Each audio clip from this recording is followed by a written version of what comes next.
Prabowo turun tangan, tak terima sepak bola Indonesia dirugikan wasit tak bertanggung jawab, sampai ngomong begini. Semua optimis laga Indonesia vs Bahrain bisa diulang, bulan Desember mendatang. Kelakuan wasit rugikan timnas Indonesia di laga kontra Bahrain menyebar luas skuad Garuda siap ambil tindakan tegas. Presiden FIFA mengeluarkan pernyataan tajam terkait kecurangan yang terjadi dalam pertandingan kualifikasi Piala Dunia Zona Asia antara timnas Indonesia versus Bahrain. Malaysia makin jor-joran saingi timnas Indonesia usai datangkan pemain keturunan Australia dan Norwegia kini diperkuat pemain asal Italia.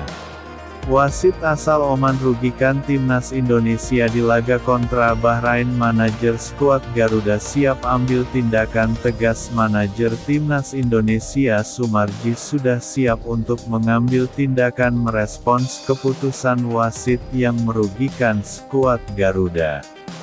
Di laga kontra Bahrain, timnas Indonesia melanjutkan upayanya di putaran ketiga kualifikasi Piala Dunia 2026 Zona Asia pada bulan Oktober ini. Tim asuhan Sintayong melakukan 2 kali lawatan dengan menghadapi Bahrain pada tanggal 10 Oktober dan Cina pada tanggal 15 Oktober tahun 2024 mendatang. Pada laga pertama di Bahrain National Stadium Rifa Kamis tanggal 10 Oktober tahun 2024 malam, timnas Indonesia meraih hasil imbang dengan skor 2-2. Gol tendangan bebas Apik Muhammad Marhun membawa Bahrain unggul sejak menit ke-15. Namun timnas Indonesia mampu menyamakan kedudukan melalui Ragnar Oratmangun sebelum jeda turun minum.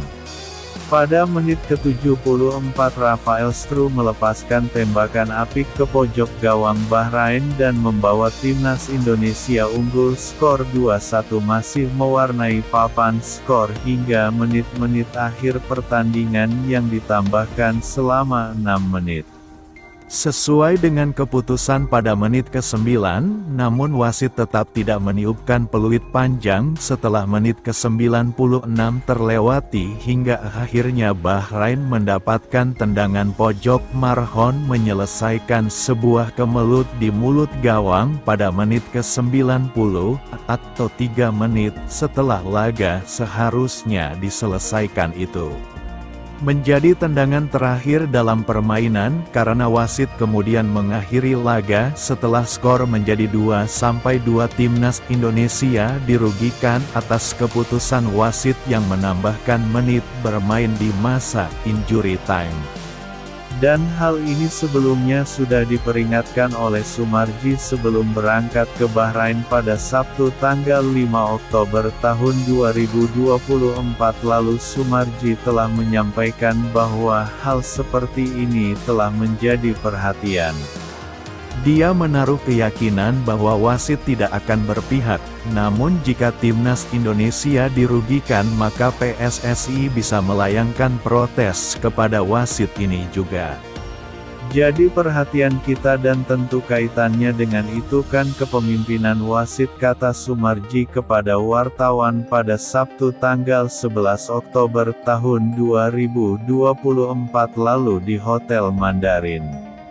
Kami harus percaya bahwa wasit itu akan memimpin pertandingan dengan fair play, tutur Sumarji. Menurutnya, karena kedua tim sama-sama ingin meraih tiket ke Piala Dunia, maka wasit seharusnya tidak berpihak. Kenapa? Karena ini sama-sama ingin meraih 1 tiket ke Piala Dunia. Ya gak mungkinlah masa wasit yang ditugaskan akan berpihak, tandasnya. Saya kira kalau hal itu memang terjadi itu akan kami laporkan protes seperti yang sudah tambah Sumarji.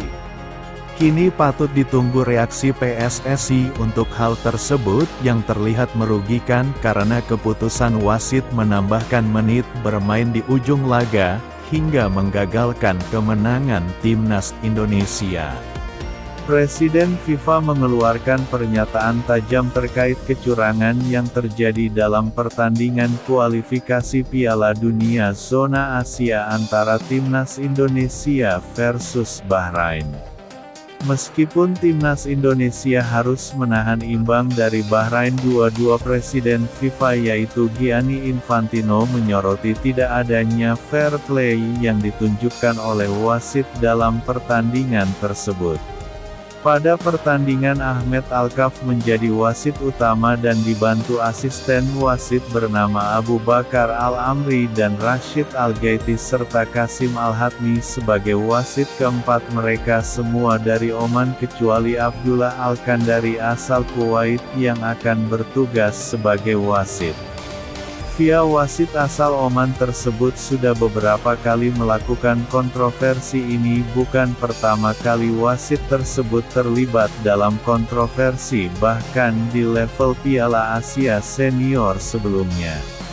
Gianni Infantino mengecam keputusan AFC untuk terus mempercayakan wasit-wasit tersebut dalam pertandingan penting seperti kualifikasi Piala Dunia Zona Asia. Menurutnya tindakan AFC menunjukkan ketidakmampuan dan kebobrokan dalam menjaga integritas dan fair play dalam kompetisi sepak bola.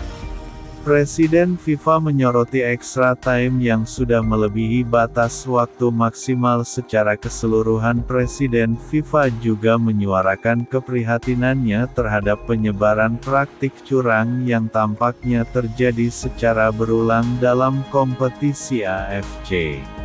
Saya menyerukan kepada AFC untuk melakukan penyelidikan menyeluruh terhadap dugaan kecurangan ini dan untuk mengambil langkah-langkah tegas dalam mencegah hal serupa terjadi di masa depan, tambah Infantino.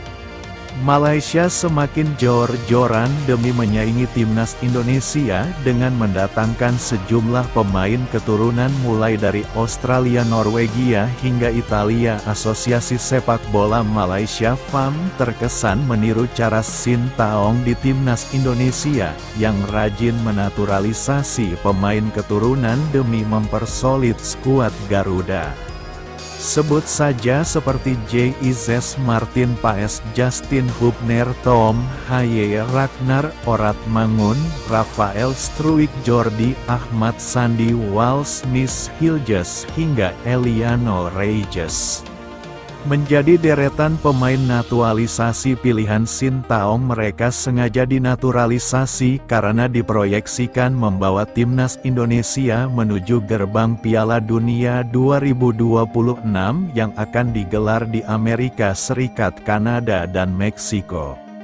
Menariknya, program naturalisasi yang digunakan Sintayong dan PSSI itu ditiru oleh FAM yang sebelumnya sempat memproses matchdeal meski pada akhirnya ditolak FIFA karena tak memenuhi syarat.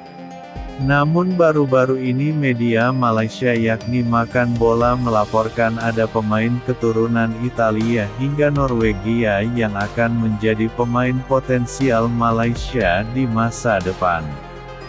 FAM merilis daftar 25 pemain Malaysia U16 untuk pemusatan latihan jelang kualifikasi Piala Asia U17 2025 di Fetani, Laos, yang akan digelar pada 21 hingga tanggal 28 Oktober tahun 2024.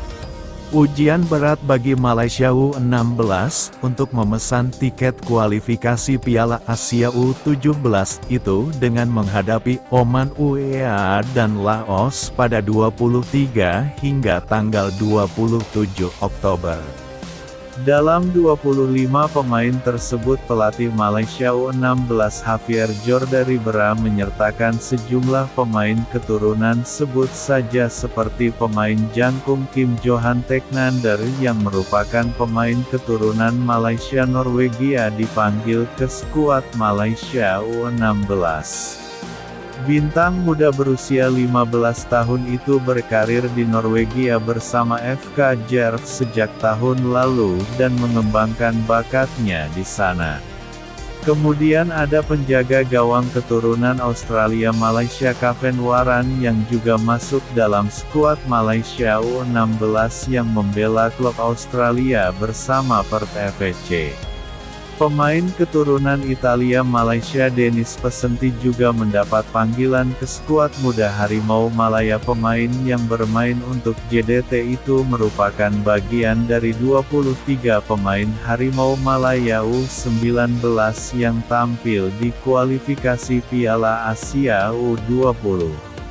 Kehadiran mereka diharapkan membawa kemajuan sepak bola Malaysia yang kini skuad seniornya masih menduduki peringkat 132 dunia.